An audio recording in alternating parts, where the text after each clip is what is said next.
Hello, everyone. My name is Laxmi from Positive Outcomes.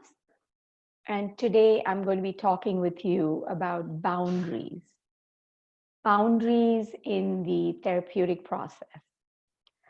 I received several emails and questions from people regarding um, the way therapy sessions are being conducted on Zoom right now or any of the other social media platforms.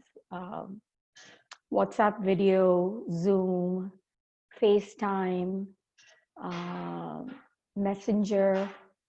Uh, so, different platforms. But a common concern that therapists are talking about is the fact that it's harder to keep the confidentiality of the therapy session, and also the concern that therapy sessions are being it's that the family members appear to be interfering in the therapeutic process or the therapeutic session.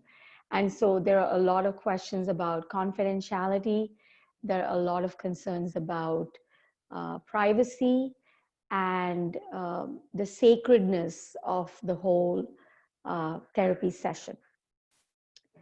Clinicians in the US, licensed therapists in the US, are beginning to ask these questions in the licensing forums and platforms.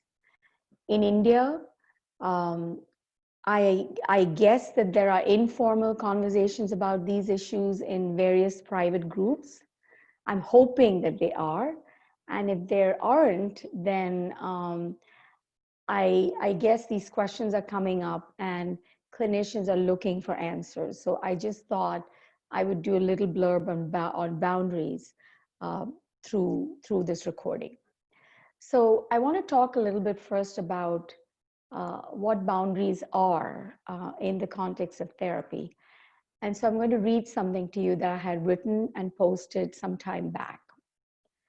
Therapy is a complex, fragile, and paradoxical relationship. Clients are safer when they remain inside the therapeutic frame rather than try to alter boundaries. Skilled therapists are warm, responsive, and authentic while maintaining a protective, productive framework around the therapeutic relationship. It's always about the client, not about the therapist. I had posted this some time back.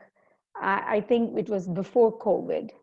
Um, and now all of these questions that we thought we had addressed and resolved and understood are now coming back into the fray because we are being challenged with new realities.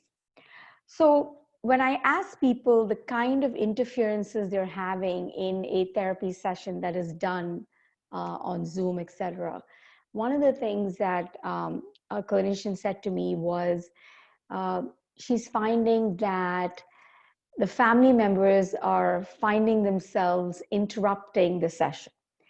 And the client usually gets upset and says, if it's a child, he says, go away, you can't be here.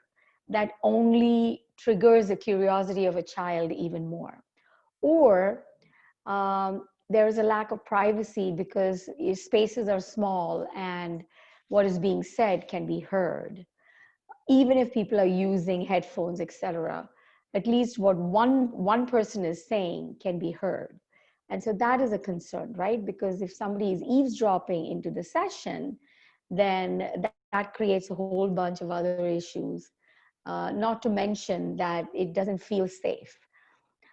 The other thing that a therapist said to me was that she has young children and she usually conducts her sessions at night after 9 p.m. However, children, you put them to bed and you think they're asleep, but they're really not asleep. And they are very aware of what the parents are doing. And if they are expected not to interrupt, that is exactly the time when children will interrupt, right?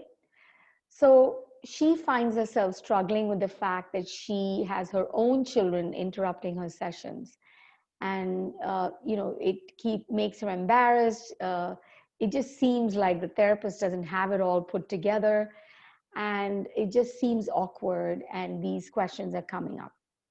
So my response to all of these struggles is this: when you agree to see your clients on Zoom, I think there needs to be a conversation that needs to be had about the structure of sessions.